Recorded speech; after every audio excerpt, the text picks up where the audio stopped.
I'm back at Natty's Pizza again to install yet another full gauge controller.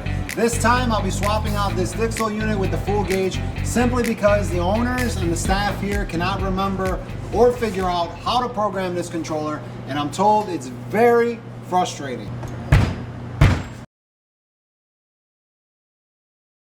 I previously retrofitted their pizza oven, which is the heart of their operation here, from this old school controller to a full gauge.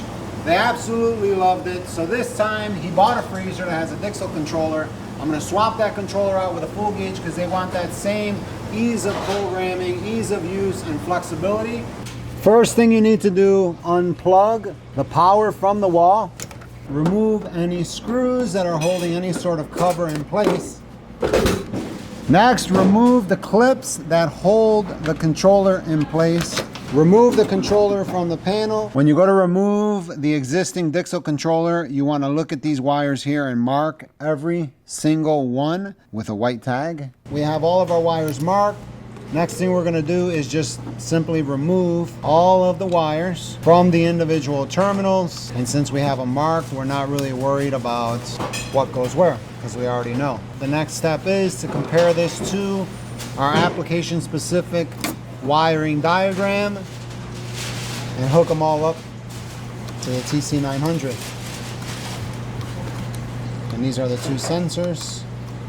This is going to be the evaporator sensor and the ambient sensor. And disconnect those completely. And that's it. The controller's out.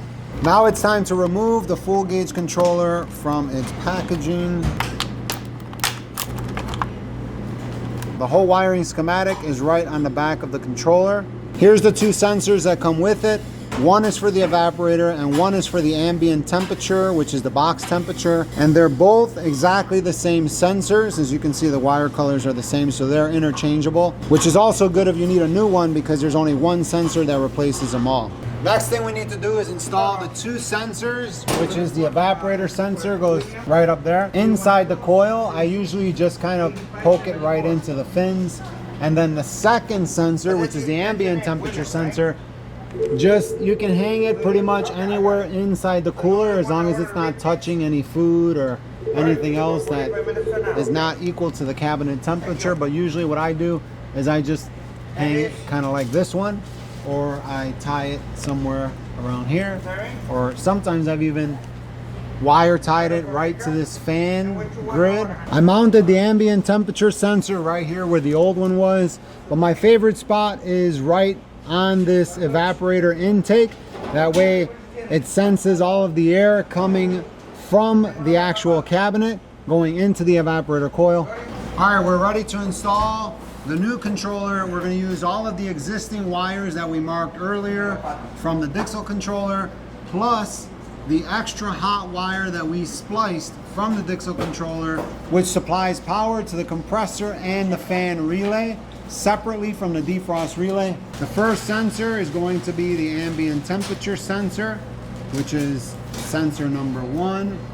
Just going to tighten these terminals, and you need flathead screwdrivers for the sensors. And they're completely separated. They don't share any terminals like the Dixel controller. Next one is going to be the evaporator sensor, which is sensor number 2. I'm going to tighten that in there. Now I've put all of my wires in the appropriate locations. All we're going to need now is one extra wire that we're going to splice into our hot side. That's going to supply power to our defrost heater for this circuit right here from 12 to 14. I'm all done hooking up the wires to our new controller. Now it's time just to put the controller right back in the hole where it came from. Install the two clips that came with the controller to hold it in place. Now that the installation of the controller is complete, it's time to plug the freezer in.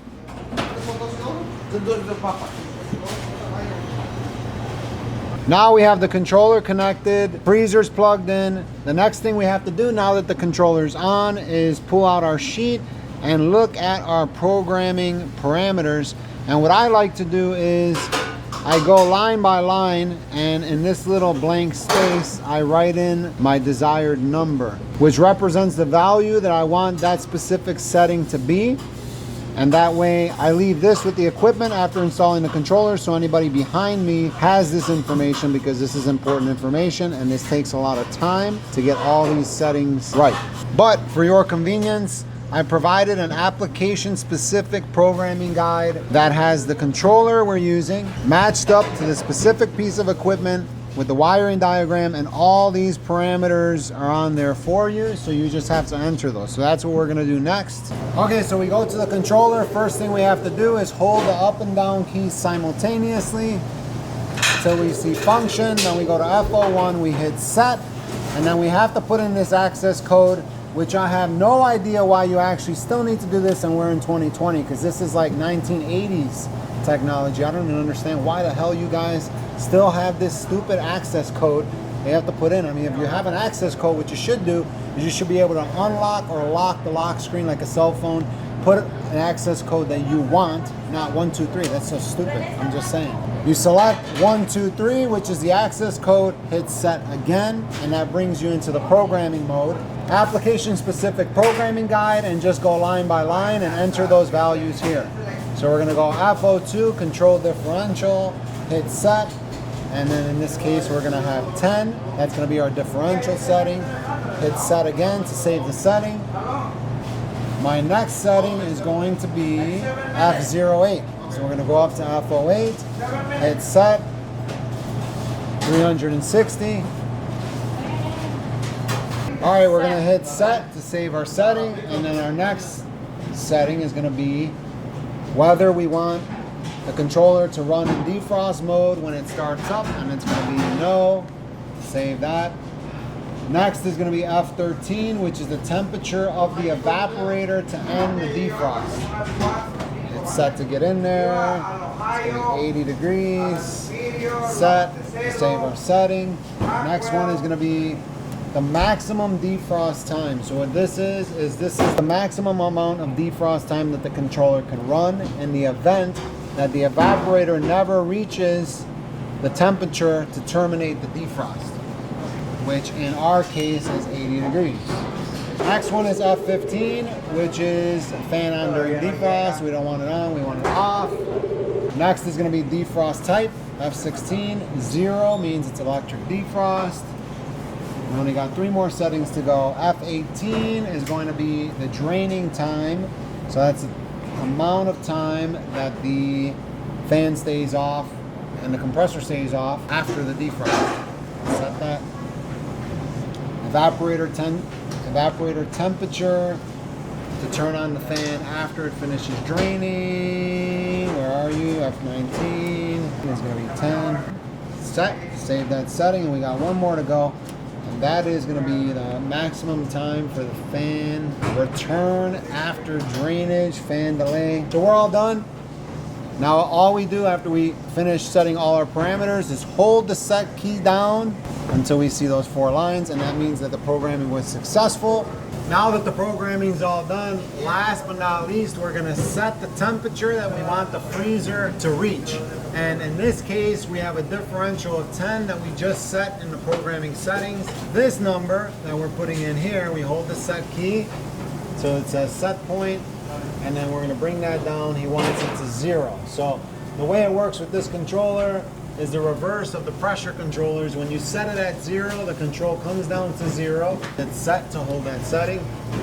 And then this is going to be the economy setting. If you put it into economy mode, hit that set. It's going to come down to 0 degrees and then go up to 10 degrees because our differential is 10, and then come back down to 0, and it's going to shut off at 0 degrees versus a pressure controller that works in reverse. And that's it. It's all done.